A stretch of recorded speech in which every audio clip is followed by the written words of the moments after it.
এই বইটা সুদীপের কারণেই হলো। কেন কথাটা বলছি যে এই লেখালেখি কিন্তু চলছিল। সুদীপ এরকম মানে এর আগে একটা অনুষ্ঠানে এখানে আমরা এসেছিলাম, আরেকজন ভদ্রলোক ছিলেন দিল্লির অরূপ বন্দ্যোপাধ্যায়। অরূপ বন্দ্যোপাধ্যায়।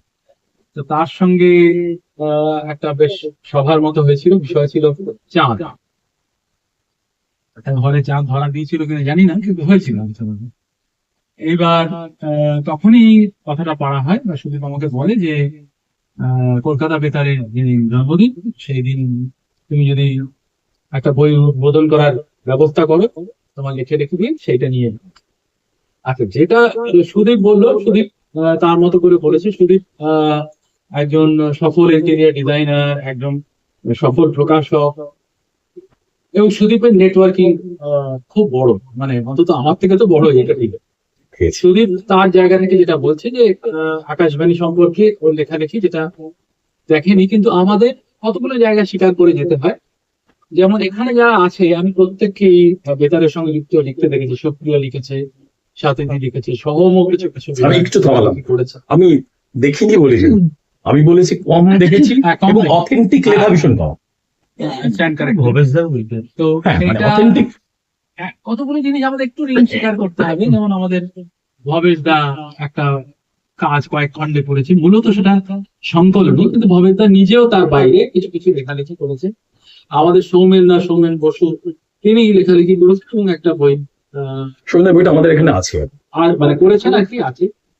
এছাড়া আর দু একটা বই আছে, আমি না লেখকের নাম মনে করতে পারবো না। আমাকে যেহেতু জার্নালিজমে ক্যালকাটা ইউনিভার্সিটিতে কখনো কখনো যেতে হয়েছে, পড়াতে হয়েছে, আমি বইগুলো দেখেছি। সবসময় বইগুলো যে খুব মানে সবগুলো নয়, অন্তত নির্ভরযোগ্যতা বলতে পারি না। আচ্ছা, এর বাইরে আকাশবাণী নিয়ে বা বেতার নিয়ে লেখালেখির একটা ধারা আছে। সেই ধারাতে কি হয়, সেই ধারাতে পিপলস ন্যারেটিভটা চালু থাকে। অর্থাৎ উনি ওরকম বলেছিলেন, ওনার সময় তো এরকম হয়েছিল, আমি শুনেছি। আরে অমুক দিন অমুক একজন ভদ্রলোক আমাকে বললেন, আরে ওই ভদ্রমহিলা বিষয়টাকে এত ভালোবাসেন, তিনি জানো সাজিয়ে রেখেছেন এই জিনিসটা। এগুলো খুব ভালো, কেননা বিভিন্ন রকমের পাঠক আছেন, তারা এগুলো জানতে ভালোবাসেন। বেতারে একটা গান রেকর্ড হলো বা নাটক রেকর্ড হলো, শোনানো হলো, শুধু সেইটাই তো নয়, তার জন্য তিনি কি অনুশীলন করেছেন, বা তারপরে তিনি আসেননি কেন আসেননি, বা তাকে ঘিরে কিরকম একটা মানে জনপ্রিয় একটা ব্যাপার তৈরি হয়েছিল, এগুলো জানার একটা দরকার আছে, জেনে লোকে আনন্দ পাবে। সেলিব্রিটি স্ট্যাটাস কিভাবে গৃহীত হলো। কিন্তু এর বাইরে আমার ব্যক্তিগতভাবে মনে হয়েছে যে বেতারকে একটা একাডেমিক জায়গায় নিয়ে যাওয়া দরকার। পরিষ্কার কথা, who am I to say this?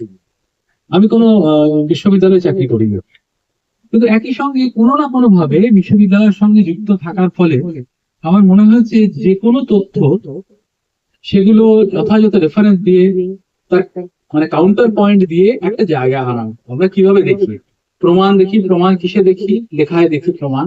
People's ন্যারেটিভটা বাদ দিচ্ছি না, কিছু কিছু স্মারক গ্রন্থ রয়ে যায়, কিছু কিছু দলিল রয়ে যায়, সেগুলো দেখে দেখে করি। আমাদের বেতার জগৎ একটা বড় উৎস, সেটা দেখে করি।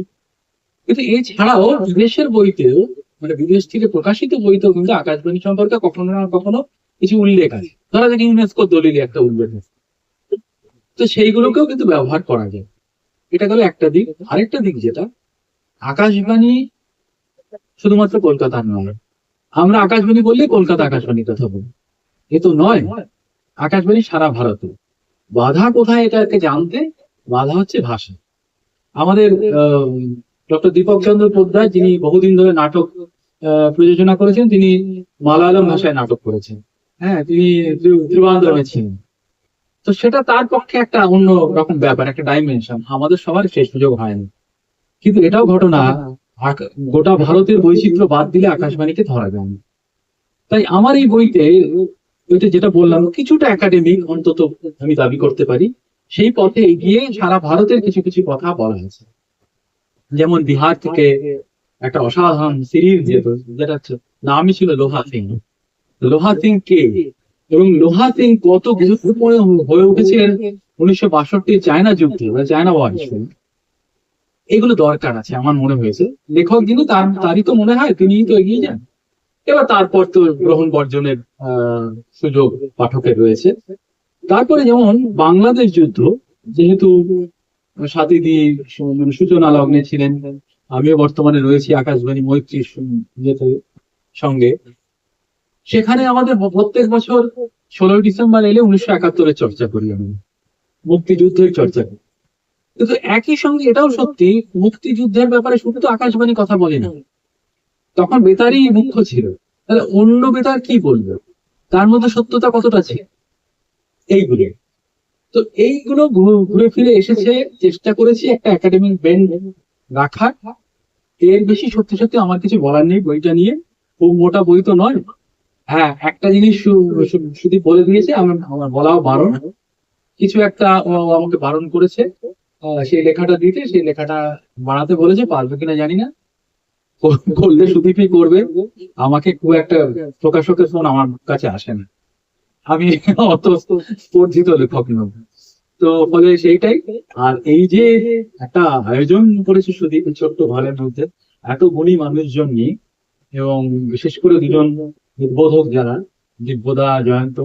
জয়ন্ত আমার থেকে বয়সে ছোট, তাই জয়ন্ত নামটা ধরে ডাকার অধিকার আছে মনে হয়। তো তারা যে দুজন এসেছেন, এটাও খুব বড় একটা কথা। আমি আর এর বেশি কিছু বলবো না, অনেক বলা হয়ে গেছে। আরেকটা হচ্ছে আমাদের মধুশ্রী বন্দ্যোপাধ্যায়। মধুশ্রী বন্দ্যোপাধ্যায়ের ইতিহাস তথ্য তর্ক। মধুশ্রী বন্দ্যোপাধ্যায় মূলত কেমিক্যাল ইঞ্জিনিয়ারিং এর লোক, সারা বিশ্ব ঘুরেছেন এবং ইতিহাস নিয়ে তার যা চর্চা, অন্য ধারার চর্চা, যেভাবে সাধারণভাবে ইতিহাস চর্চা হয়, ওনার পথটা আলাদা। এই দুজনের কাছে আমি কৃতজ্ঞ, কেননা তারাই লিখতে বাধ্য করেছিলেন প্রাথমিকভাবে লেখার উপর, তারপর সেটা পরিমার্জন করে যা করা হয়েছে।